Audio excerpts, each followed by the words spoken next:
तो वो कैमरा काम क्यों नहीं कर रहा है नया वाला?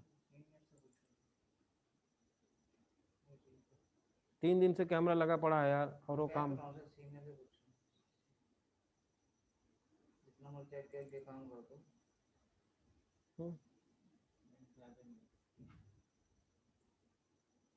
मैंने उठने नहीं दिया कपिल जी को उनकी सीट से।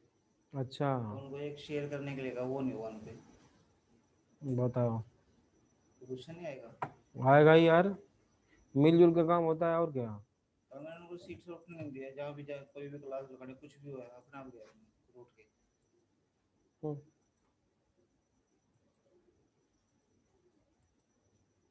चलो ठीक है जी, नहीं करा तो।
गुड मॉर्निंग बच्चों।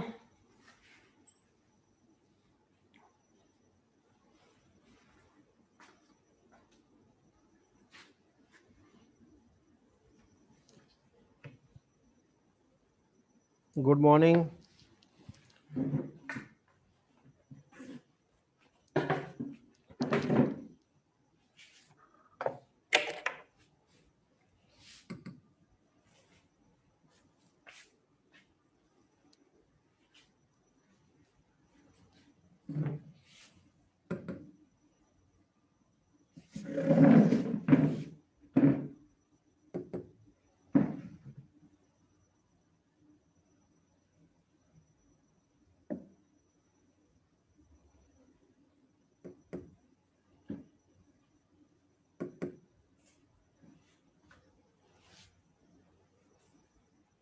ओपन नहीं हो रहा है ये।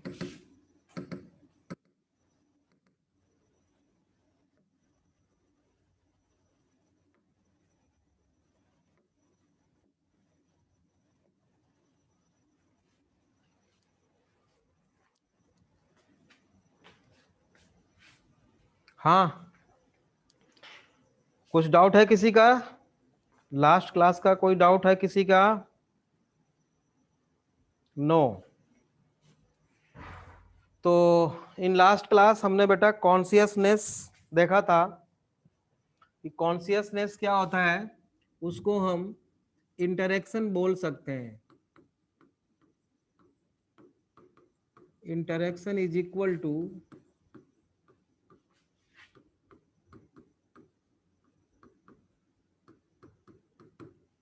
कॉन्शियसनेस। ठीक है, एक और स्टेटमेंट लिखिए,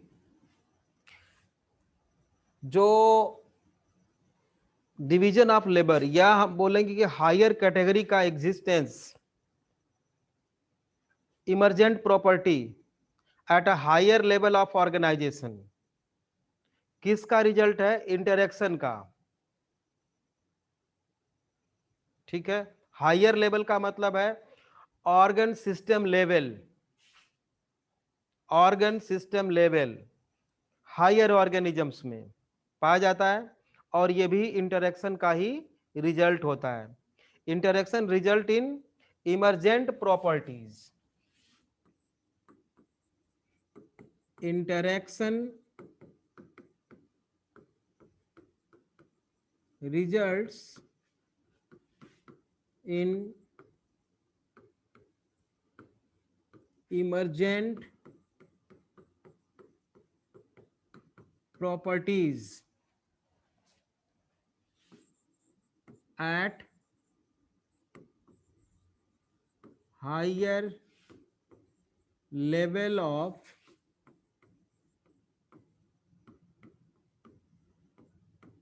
organization। ठीक है,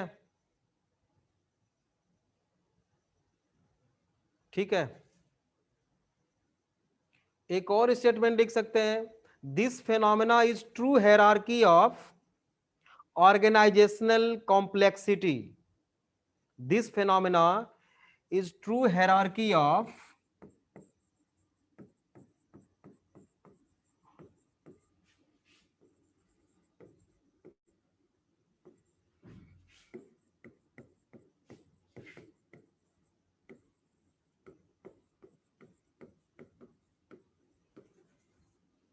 true hierarchy of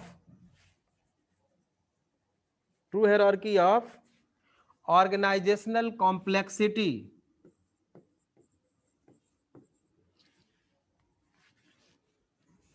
organizational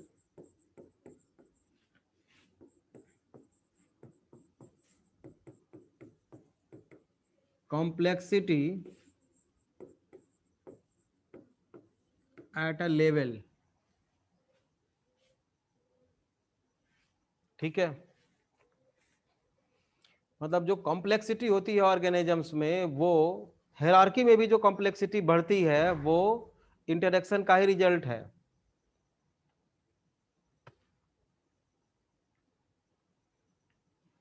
copy कर लिया बच्चों?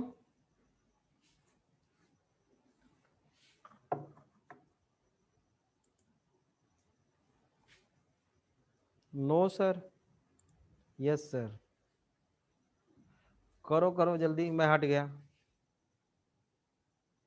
ठीक है, और भी प्रॉपर्टी हो सकती है, हीलिंग एंड रिपेयर हो सकता है, मूवमेंट हो सकता है, लेकिन मूवमेंट सभी में नहीं होता। एक और है जो आपने जेनेटिक्स में पढ़ा हुआ है, वेरिएशंस। एक और है वेरिएशंस, वेरिएशंस भी होते हैं। तो वेरिएशन जो है, वेरिएशन जो है वो डिफाइनिंग प्रॉपर्टी होगी क्या लिविंग ऑर्गेनिज्म की? अगर मान लो पूछता है तो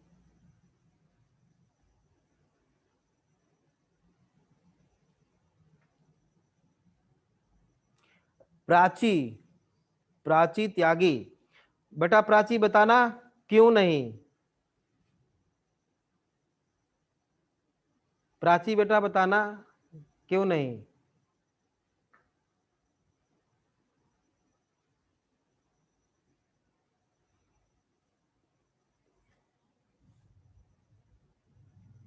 यूनिसेलुलर मेड क्लोन, एक जवाब सही है। दूसरी बात, दूसरा और कोई रीजन?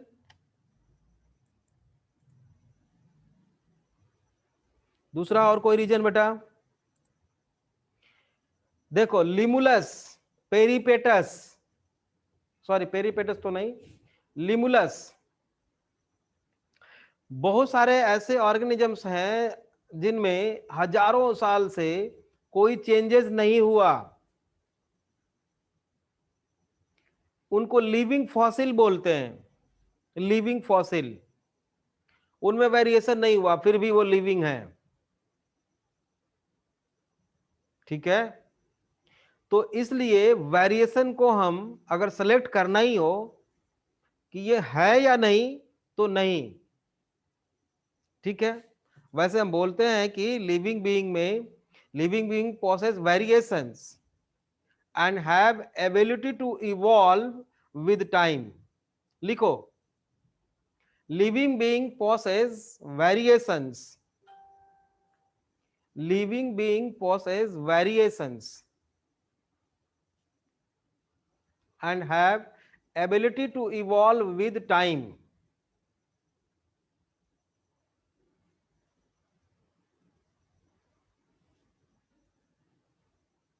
ठीक है, एक और है, वन मोर,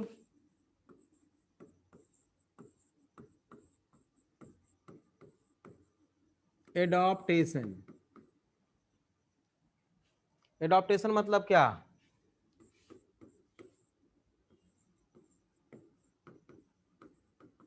एडजस्ट करने को बेटा हम एडॉप्टेशन बोलते हैं। ठीक है, वेरिएशन और ऑर्गेनिज्म का बिहेवियर ये हेल्प करता है बेटा उनको इन्वायरमेंट के साथ एडजस्ट होने में। ठीक है, हेल्प करता है। लिखिए, लेकिन यूजफुल वेरिएशन ना, useful variation and behaviour, useful variations and behavior help organisms to adjust, help organisms to adjust well, WELL, well, useful variation behavior help organisms to adjust well, well and successfully, well and successfully in its environment, in its environment called adaptation।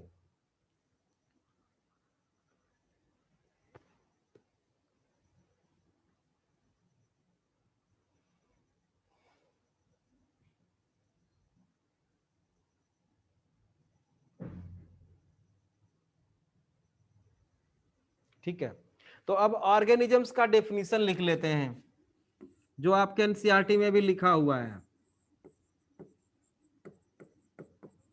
Organisms का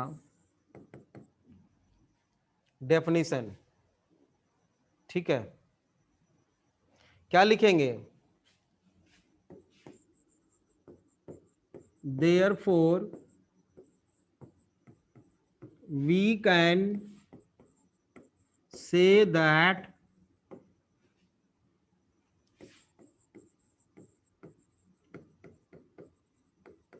organisms are self replicating, evolving। Self replicating का sir variation क्या वो लिखा था?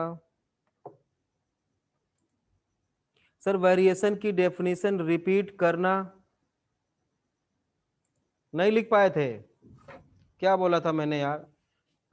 Living being possess variations and have the ability to evolve with time. ठीक है,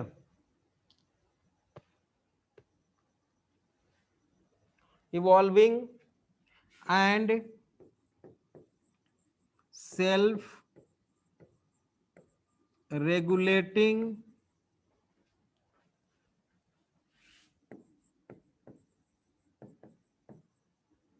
interactive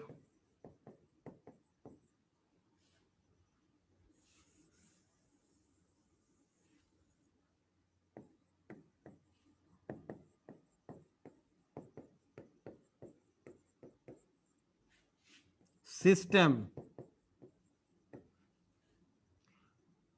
and capable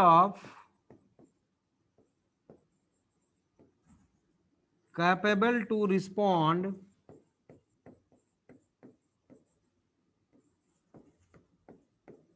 with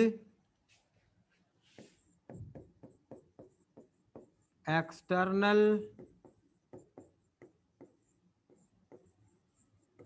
stimuli, मतलब consciousness. ठीक है,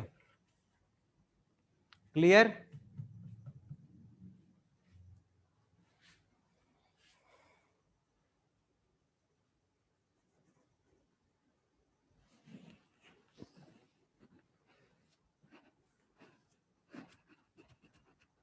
हो गया बच्चों?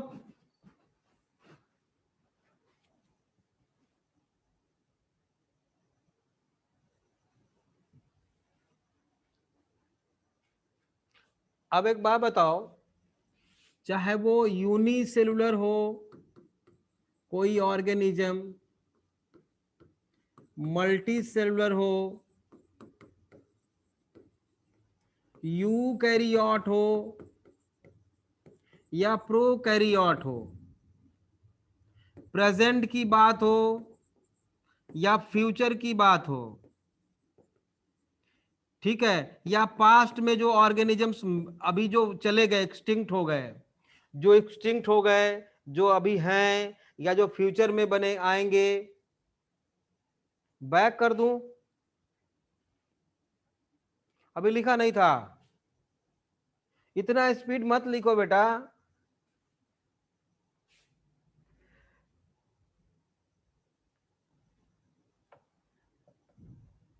हो गया? स्क्रीनशॉट ले लो। मैं कह रहा हूं जो जो ऑर्गेनिज्म एक्सटिंक्ट हो चुके हैं पास्ट, जो फ्यूचर में आएंगे या जो प्रेजेंट में हैं, चाहे प्रोकैरियोट हो, चाहे यूकैरियोट हो, चाहे मल्टी सेलुलर हो, चाहे यूनिसेलुलर हो, चाहे लोअर ऑर्गेनिज्म हो या हायर ऑर्गेनिज्म हो, सभी में कॉमन चीज क्या होती है आपको बताना है। किससे ये सारे लिंक्ड हैं? सभी किससे किससे लिंक्ड हैं? ये कोई ऐसा स्ट्रक्चर जो सभी में पाया जाता हो, बायोमोलिक्यूल्स का नाम बताओ। सही है प्राची, नाम बताओ। उसका नाम बता बेटा। कार्बन, कार्बन एटॉमिक लेवल पे तो हम बोलते नहीं है एग्जिस्टेंस लिविंग का।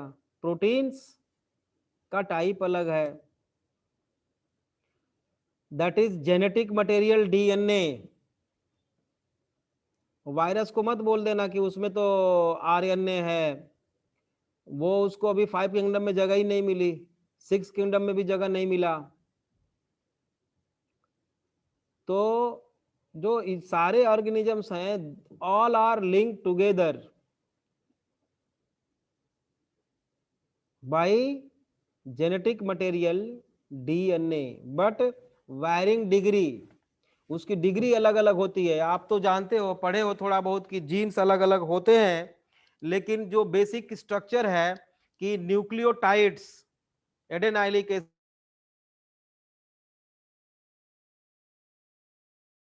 सेम होता है, डीएनए सेम होता है सभी में। ठीक है, तो समझ गए? तो अगला स्टेटमेंट लिखेंगे, अगला स्टेटमेंट लिखेंगे बेटा, ऑल ऑर्गेनिजम्स लिंक्ड, वो भी कौन? पास्ट, प्रेजेंट और फ्यूचर। जो प्रेजेंट में है, past and future, all are linked, सभी लिंक्ड हैं। ठीक है, one another by sharing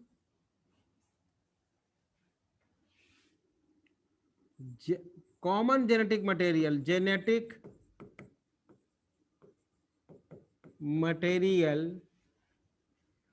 that is DNA, but जीन क्या सभी में सेम होते हैं? नहीं, अलग अलग होते हैं। तो वैरिंग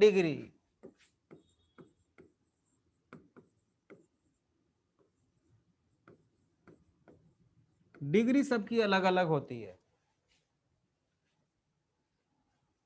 ठीक है, common genetic material sharing, common लिख लेना, कॉमन जेनेटिक मटेरियल। तो ये टॉपिक हमारा यहीं खत्म हुआ। लिविंग थिंग्स की प्रॉपर्टी फिनिश हो गई बेटा। ओके, अब चलते हैं diversity in the living world. Copy कर लो।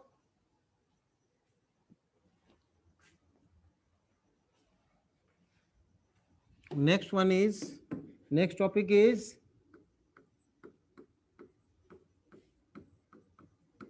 diversity, that is biodiversity in the living world.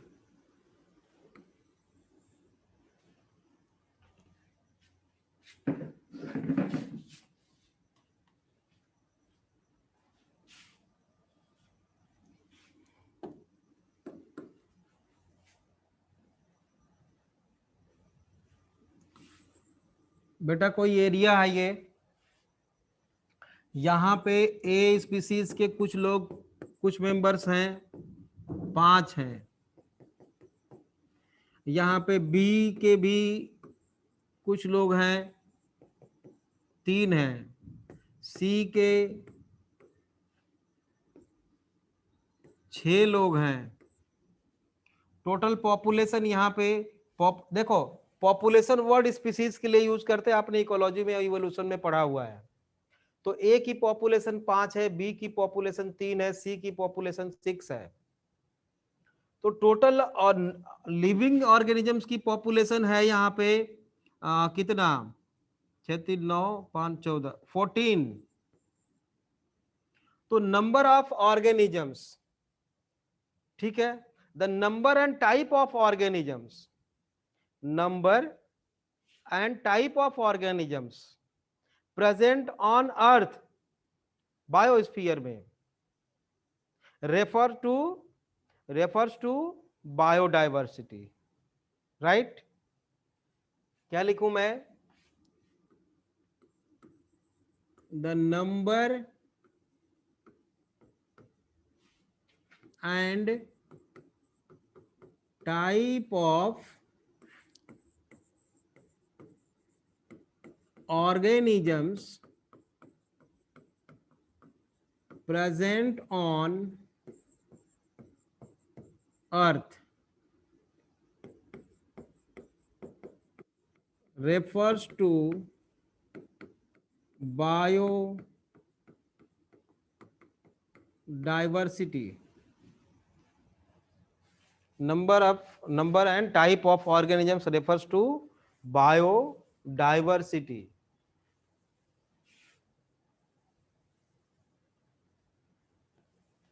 कितने हैं अभी तक नोन? 1.7 to 1.8 क्या मिलियंस, लेकिन ये नोन है। अननोन कितने हैं अभी 50 मिलियंस अभी पड़े हुए हैं, वेट कर रहे हैं वो क्लासिफाई करने के लिए, है ना? अब ये जो 1.7 to 1.8 मिलियंस हैं, इनमें से कुछ प्लांट्स हैं, कुछ एनिमल्स हैं। कुछ तो प्लांट्स हैं बेटा और कुछ एनिमल्स हैं। प्लांट्स ज्यादा हैं या एनिमल्स? डाइवर्सिटी किसकी ज्यादा है? यहां पे स्पीसीज डाइवर्सिटी से मतलब है। तो आपको क्या लगता है, प्लांट्स ज्यादा हैं या एनिमल्स ज्यादा हैं?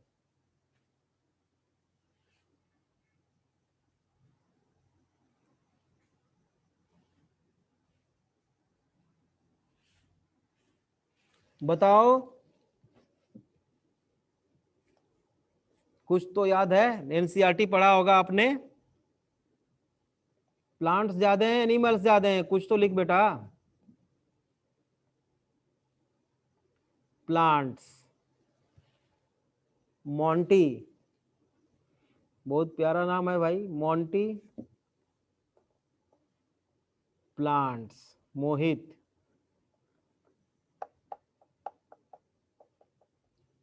हाँ। नो, एनिमल्स हैं बेटा 1.2 मिलियंस। बाकी कितने बच गए? लगभग 0.5 मिलियंस। प्लांट्स की डाइवर्सिटी है, एनिमल्स की इतनी है। अब तो इससे भी ज्यादा बढ़ गया है ना, लेकिन ये डेटा एनसीईआरटी में है इसलिए याद रखना है। ठीक है, समझ में आ गया? याद रखना है बेटा, प्लांट्स में कम है डाइवर्सिटी, एनिमल्स में ज्यादा है। ठीक है, हाँ। अब आता है बेटा टैक्सोनॉमी।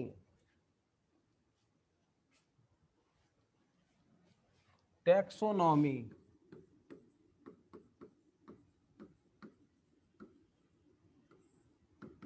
क्या है? टैक्सोनॉमी जो क्लासिफिकेशन करते हैं ना, उस प्रोसेस को बोलते हैं टैक्सोनॉमी। प्रोसेस को टैक्सोनॉमी, है ना, ब्रांच ऑफ बायोलॉजी है ये भी। मतलब बेस्ड ऑन कैरेक्टरिस्टिक्स, कैरेक्टर हम सेलेक्ट करते हैं और उस कैरेक्टर्स के बेसिस पे ऑर्गेनिजम्स को डिफरेंट ग्रुप में क्लासिफाई करते हैं। डिफरेंट ग्रुप या डिफरेंट कैटेगरी या डिफरेंट टैक्सा। अभी आप याद रखो, आगे मैं इसको समझाऊंगा कैसे। रैंक, कैटेगरी और टैक्सॉन, ये एक ही बात होती है। रैंक बोलो, कैटेगरी बोलो, टैक्सॉन बोलो, बात एक ही है ना। टैक्सा प्लूरल है। क्लियर? ठीक है, तो बेस्ड ऑन टेक्सोनॉमी क्या है बेटा? Based on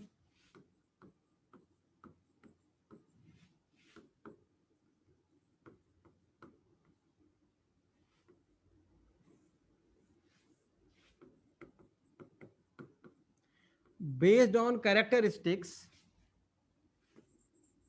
all organisms can divided into different taxa or category.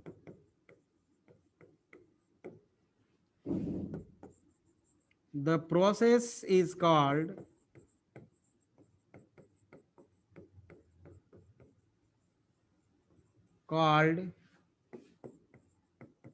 Taxonomy. उसको हम टैक्सोनॉमी बोलते हैं। ठीक है,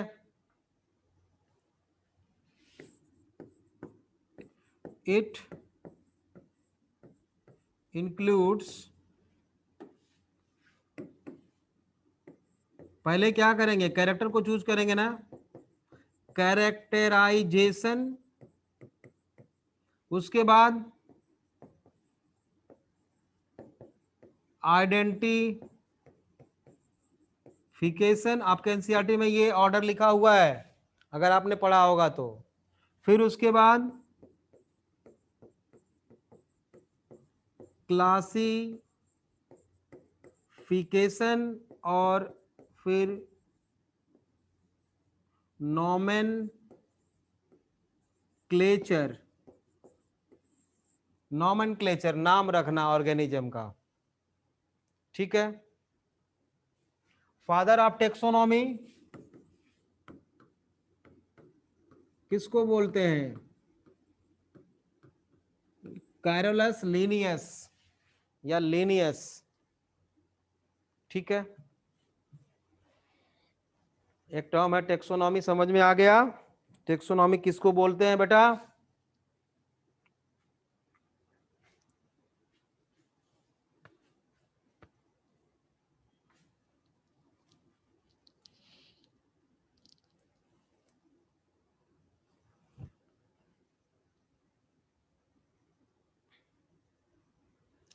लिख लिया, कॉपी कर लिया बच्चों?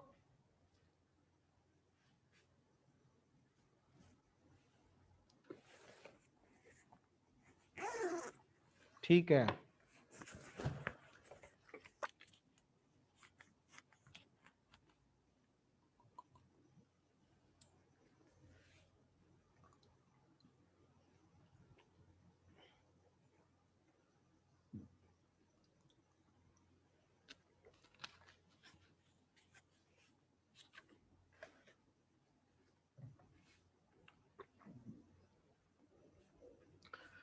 नेक्स्ट है बेटा Systematix.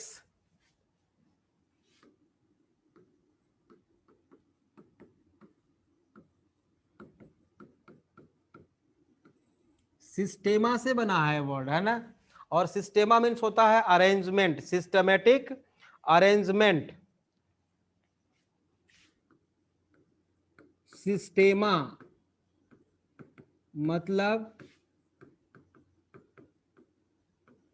Systematic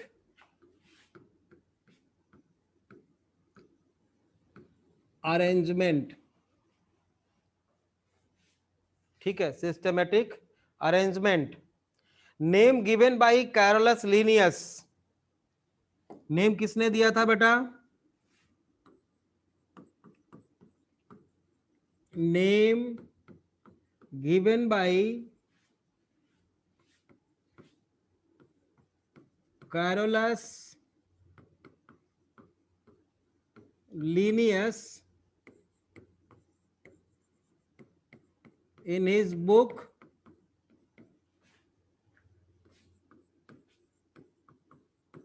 Systema Nature। Systema Nature book उन्होंने लिखा था 1753 में, और उसमें ये सिस्टेमेटिक वर्ड यूज किया था, ठीक है। It is branch of taxonomy, taxonomy की एक ब्रांच है ये, ठीक है। And it is a systematic arrangement of all organisms with respect to similarity and differences between them. It is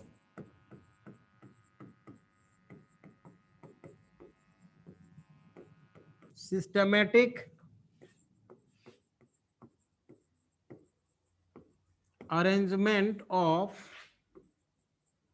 all organisms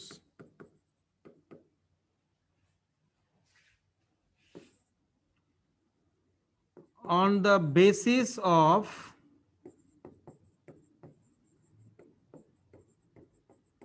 similarity and differences between them,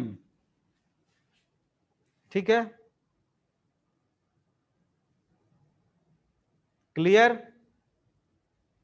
बेटा ये तो Carolus Linnaeus ने बताया सिस्टेमेटिक के बारे में, लेकिन इससे क्वेश्चन आता है, इससे क्वेश्चन आते हैं बेटा, है ना। एक्चुअल में सिस्टेमेटिक को डिफाइन किया था सिम्पसन ने 1961 में, और उसी डेफिनेशन को हम बेस मानते हैं सिस्टेमेटिक का, उसी डेफिनेशन को सिस्टेमेटिक का एक्चुअल डेफिनेशन मानते हैं हम, ठीक है। उसको भी लिखते हैं।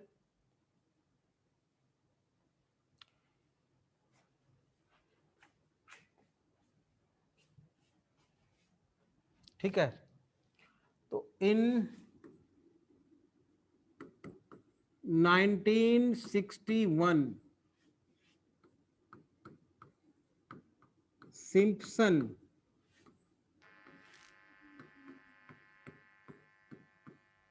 defined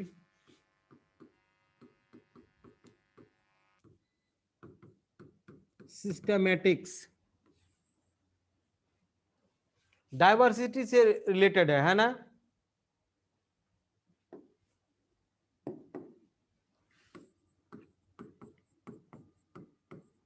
it is study of diversity of an organisms. Diversity word इसमें याद रखना है आपको मेनली, है ना। Diversity of an organisms and all their evolutionary relationships, ठीक है, and all their evolutionary relationship. Simpson ने कहा बेटा कि इवोल्यूशनरी रिलेशनशिप उनमें उसकी स्टडी और उसके अकॉर्डिंग उनको अरेंज करना सिस्टमेटिकली, वो क्या है, वो है सिस्टमेटिक्स। एक्चुअल में सिस्टमेटिक्स इवोल्यूशनरी रिलेशनशिप को ध्यान में रखते हुए, ठीक है, उनकी डाइवर्सिटी की स्टडी करना सिस्टमेटिक्स है, और यही आप याद रखोगे, ठीक है, यही याद रखना है आपको। इट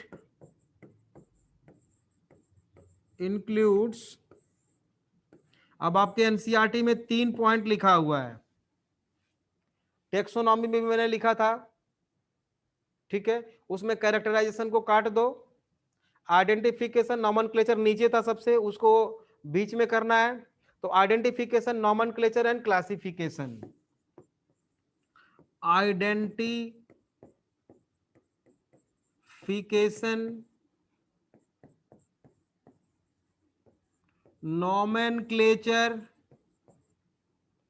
एंड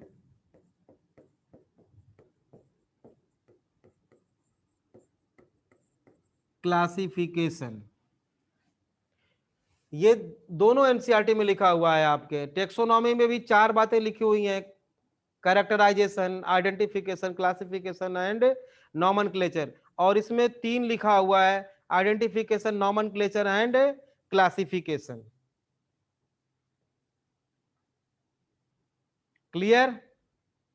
यहां तक क्लियर है? कोई डाउट किसी को? किसी का कोई डाउट है? नो। आसान है ये तो, लिविंग वर्ड, लिविंग वर्ड आसान है। चलो, अब टेक्सोनॉमी तो वैसे हम लोग पढ़ेंगे बेटा, फिर से एक बार प्लांट किंगडम में, प्लांट किंगडम में भी टेक्सोनॉमी थोड़ी सी पढ़ेंगे हम लोग, लेकिन यहाँ पे मॉडर्न टेक्सोनॉमी और क्लासिकल या ओल्ड टेक्सोनॉमी की बात करेंगे हम। थोड़ा सा एक टेबल छोटा सा बना लो, पहले वाले में लिखिए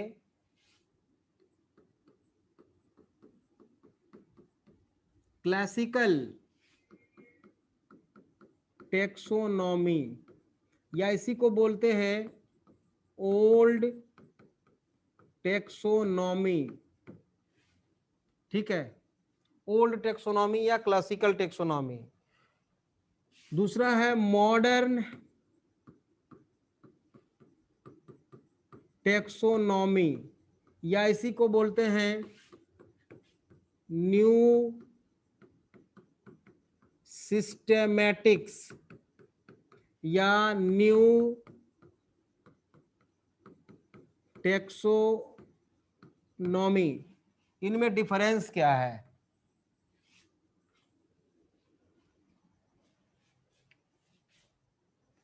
इनमें डिफरेंस क्या है? देखो, अभी आगे हम लोग पढ़ेंगे स्पीसीज का डेफिनेशन, कॉन्सेप्ट, कि स्पीसीज किसको एक्चुअल में बोलते हैं, अभी आगे पढ़ेंगे इसी चैप्टर में। तो क्लासिकल टेक्सोनॉमी या old taxonomy morphological species concept को फॉलो करती है, मतलब मॉर्फो स्पीसीज को मानती है, मतलब those organisms which are similar in morphology considered as common species. Biological species कहती है कि जो organisms, those inbreeding populations which reproduce and produce fertile offsprings are considered as common species। आर्न्स्ट ने दिया था, वो हम पढ़ेंगे आगे, ठीक है। तो जो क्लासिकल टेक्सोनॉमी है बेटा, ये किसको मानती है? मॉर्फो स्पीसीज को। इट डील्स विद, पहला पॉइंट लिखेंगे, it deals with morpho species. और ये किसको मानती है? Biological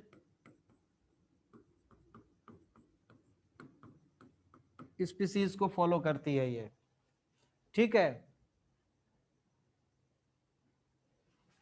next point, it is based on typological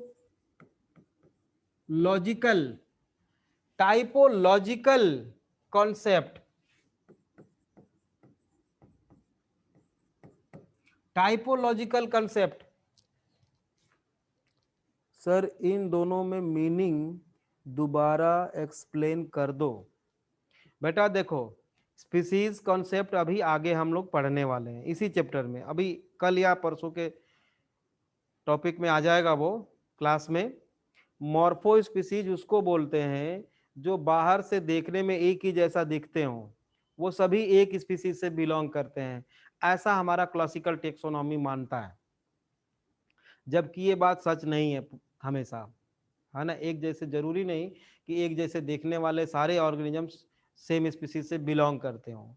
biological species concept कहती है कि नहीं, जो आपस में रिप्रोड्यूस कर सके और प्रोड्यूस कर सके फर्टाइल ऑफस्प्रिंग्स, उनको हम सेम स्पीसीज मानेंगे। क्लियर? हाँ, ठीक है बेटा। और ये है बेस्ड ऑन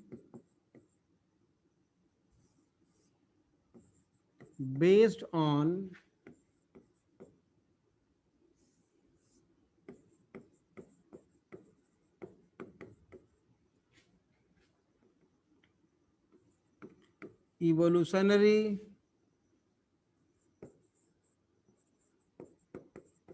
relationship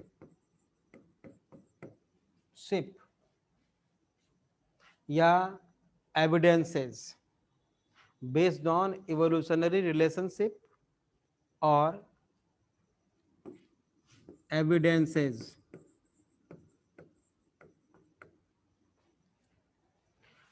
अब ये तो आपको समझ में आ रहा होगा। टाइपोलॉजिकल समझ में नहीं आ रहा होगा। टाइपोलॉजिकल कॉन्सेप्ट ये कहता है, ध्यान से सुनना, कि कोई स्पीसीज है, वो जैसी है वैसा ही वो आगे भी बना रहेगा, उसमें कोई चेंजेस नहीं होता। मतलब species are believed to be static, मतलब रुका हुआ, मतलब उसमें कोई चेंजेस नहीं होता, और इम्यूटेबल, है ना। मतलब टाइपोलॉजिकल का डेफिनेशन लिख देता हूं मैं, species are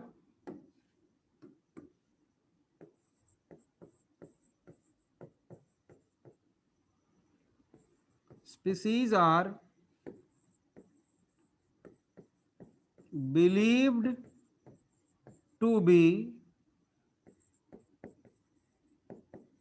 static or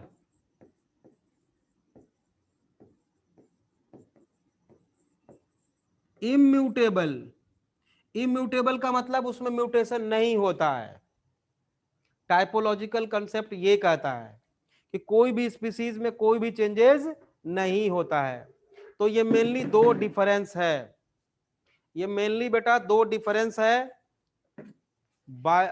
modern taxonomy और क्लासिकल टेक्सोनॉमी में। क्लियर? कॉपी करो जल्दी।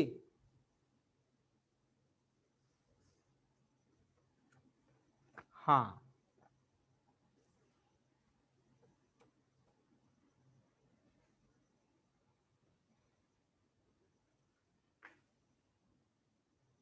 डन। अब देखो हमने जो बोला था टेक्सोनॉमी में क्लासिफिकेशन, आइडेंटिफिकेशन, नॉमेनक्लेचर, ये सभी हम वन बाय वन करके पढ़ेंगे अब। ठीक है, सब कुछ वन बाय वन करके हम लोग अब पढ़ेंगे। ठीक है, तो स्टार्ट करते हैं बेटा। पहला है कैरेक्टराइजेशन। Number one, characterisation.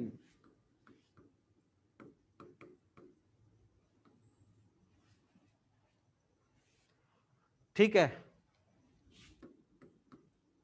तो बेटा कैरेक्टर को आइडेंटिफाइड करना किसी ऑर्गेनिज्म में, कि उसको क्लासिफाई करने के लिए ये बहुत बड़ी बात होती है। जैसे स्टार्टिंग में आप समझ सकते हो कि कितना मुश्किल रहा होगा स्कॉर्पियन, मॉस्किटो, हाउस फ्लाई, ठीक है, लिमुलस, इन सभी में कॉमन कैरेक्टर को आइडेंटिफाइड करना कितना मुश्किल का काम रहा होगा। सभी आर्थ्रोपोडा से बिलोंग करते हैं। Body head and thorax abdomen में डिवाइडेड होती है, लेकिन ये कैरेक्टर को चूज करना बड़ा मुश्किल का काम रहा होगा। तो ये क्लास कैरेक्टराइजेशन जो है बेटा, या क्लासिफिकेशन जो है, कैरेक्टराइजेशन के बेसिस पे कैरेक्टर को चूज करना बहुत बड़ा एक साइंस के साथ साथ एक आर्ट भी है। जैसे बेटा एक रूम है, एक रूम में मान लो एक हाथी है, ठीक है, और चार लोग यहां पे हैं। मान लो चारों अंधे हैं। अंधे का मतलब कि उनको दिखता नहीं है, सबको सही कैरेक्टर नहीं दिखता है। सामने है, नहीं लोग बोलते हैं कि तुमको दिखता नहीं क्या। उसी तरह से मान लो ये चार अंधे हैं और इन लोगों को वन बाय वन करके भेजा गया रूम में और पूछा गया कि आप इस ऑर्गेनिज्म को किस कैटेगरी में हम रखें, आप कैरेक्टर चूज करके आओ। तो एक गया, इसके सूंड को पकड़ लिया बेटा, तो इसने कहा इसको मस्कुलर वाले ऑर्गेनिजम्स में कैटेगरी में रखना चाहिए। एक गया, इसका पैर पकड़ लिया, कहा कि नहीं तो पिलर के जैसा है, पिलर वाले कैटेगरी में रखना चाहिए। एक गया, इसकी पूंछ को पकड़ लिया, कह रहा नहीं हेयरी है ज्यादा, ये उस कैटेगरी में रखना चाहिए। एक चौथा गया, इस कूद के इसके कान ऊपर बैठ गया और कान पकड़ लिया, तो इसने देखा कि तो फैन के जैसा है कुछ, इसको उस कैटेगरी में रखना चाहिए। ये चारों सही हैं या गलत हैं? बोलो, चारों सही हैं या चारों गलत हैं? रॉन्ग है। इन्होंने जो कैरेक्टर्स को चूज किया वो सही था या गलत है? चले गए क्या सारे या सो गए? सही है? नो। आप जानते हो एलिफेंट का, एलिफेंट की कैटेगरी क्या है? मैमेलिया में रखते हैं।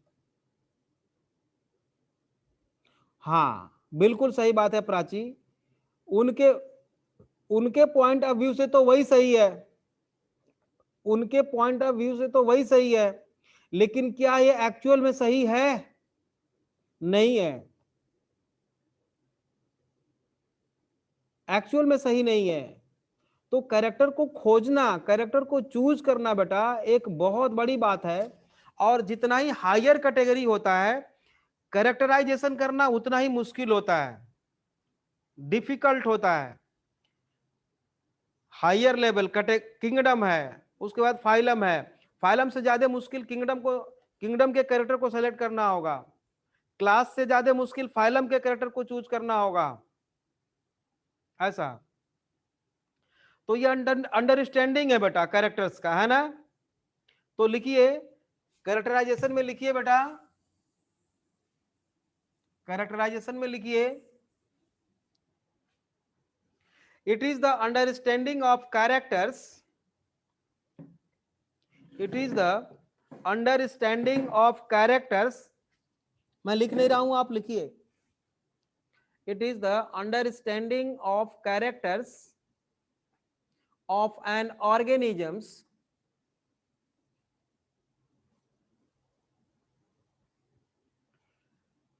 it is the understanding of characters of an organisms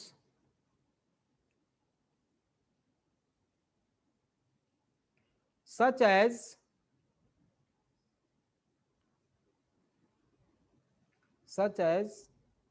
external and internal structure of cell,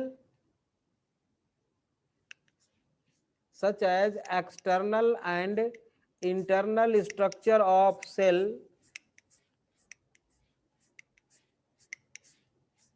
comma, developmental process,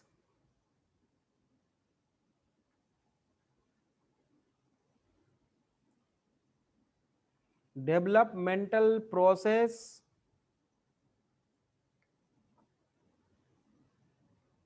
ecological information, ecological information, etcetera.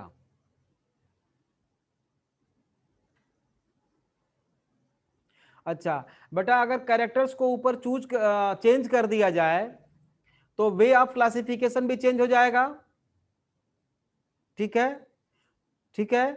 तो सिलेक्शन ऑफ कैरेक्टर्स जो होता है बेटा, वो क्लासिफिकेशन की क्वालिटी को बताता है, डिटरमाइन करता है, ठीक है। तो लिखिए, नेक्स्ट पॉइंट लिखो, selection of characters, selection of characters, selection of characters determine the quality of classification, selection of characters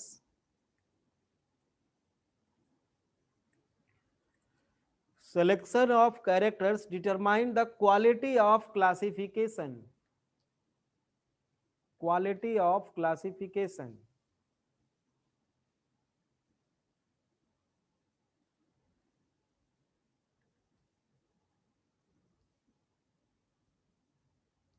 ठीक है।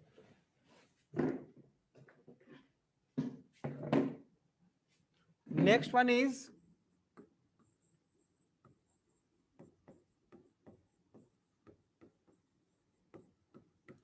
आइडेंटिफिकेशन। आप जानते हो, आप तो प्लस वन में नहीं हो, आप ड्रॉपर में हो, थोड़ा बहुत तो पढ़ चुके हो आप लोग। आप जानते हो किंगडम होता है, हेरारकी, फाइलम होता है, क्लास होता है, क्लास के बाद ऑर्डर होता है, फिर फैमिली होती है, फिर जीनस, फिर स्पीसीज, ये होता है। तो कैरेक्टर्स के बेसिस पे इस किस कैटेगरी में रखा जाए, मान लो कहे 5 किंगडम है, किस, अब इसको सेलेक्ट करना कि किस किंगडम में रखना या किस फाइलम में रखना, किस क्लास में रखना, यही आइडेंटिफिकेशन है, यही आइडेंटिफिकेशन है। मतलब कि किस टेक्सॉन से वो रिलेटेड है, वहां पे उस ऑर्गेनिज्म को रखना, आइडेंटिफिकेशन है। क्लियर? ठीक है, समझ में आया? आ गया समझ में? हाँ, तो लिखिए, based on characteristics, based on characteristics, based on characteristics, based on characteristics, the identification of the organisms,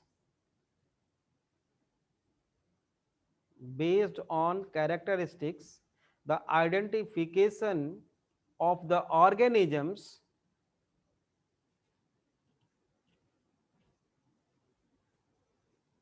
is carried out to know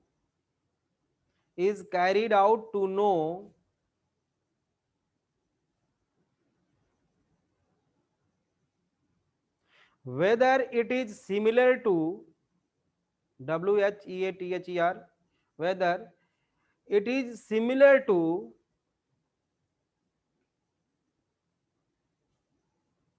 based on characteristics, the identification of the organisms is carried out to know whether it is similar to any of the known group of taxa, any of the known group of taxa, any of the known group of taxa. हो गया बच्चों?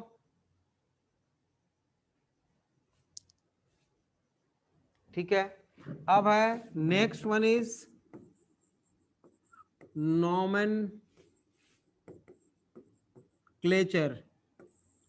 नामकरण करना, नाम रखना।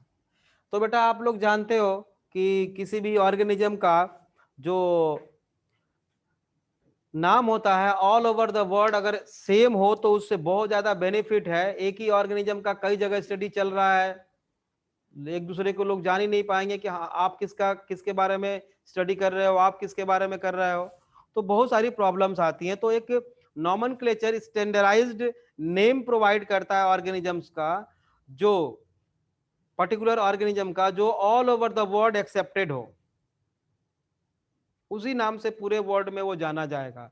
इसी को हम नॉमेनक्लेचर बोलते हैं। ठीक है, लिखिए, it is providing of standardized name, nomenclature, it is providing of standardized name to the organisms, providing standardized name to the organisms such that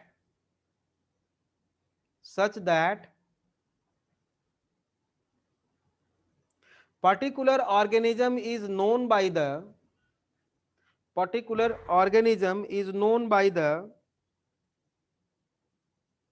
same name, particular organism is known by the same name all over the world, all over the world। ठीक है, अब इसको हम पढ़ेंगे बेटा, दो पढ़ेंगे, एक वर्नाकुलर नॉमेनक्लेचर भी पढ़ेंगे, या जिसको लोकल या रीजनल नेम बोलते हैं वर्नाकुलर नॉमेनक्लेचर, वो भी पढ़ेंगे, और साइंटिफिक नेम भी पढ़ेंगे, या उसी को बायोलॉजिकल नेम या जूलॉजिकल बॉटेनिकल उसी को बोलते हैं। तो अभी स्पीड हमारी कम है, समझ लो, स्पीड बढ़ेगी अभी, है ना, स्पीड बढ़ेगी। तो इसके लिए आप लोग तैयार रहिए, फटाफट कॉपी करते रहो, जो कुछ भी बोलते हैं जो आपको लगे कि इसको लिख लेना चाहिए तो। ठीक है बेटा, आज जो कुछ भी पढ़ाया मैंने सबको समझ में आ गया, या कोई प्रॉब्लम है किसी को? कहीं किसी को कोई प्रॉब्लम है बच्चों तो आप बोल एक चीज और, अभी लेफ्ट मत होना, अभी लेफ्ट मत होना बच्चों। मैं फिर से बोल रहा हूं, किसी को कोई भी डाउट होता है तो आप लोग हमें कॉल कर सकते हो। ठीक है ना, ऐसा नहीं है कि आप चुपचाप बैठे रहो, कैसे कॉल करें नहीं करें क्या होगा, आप कॉल कर सकते हो।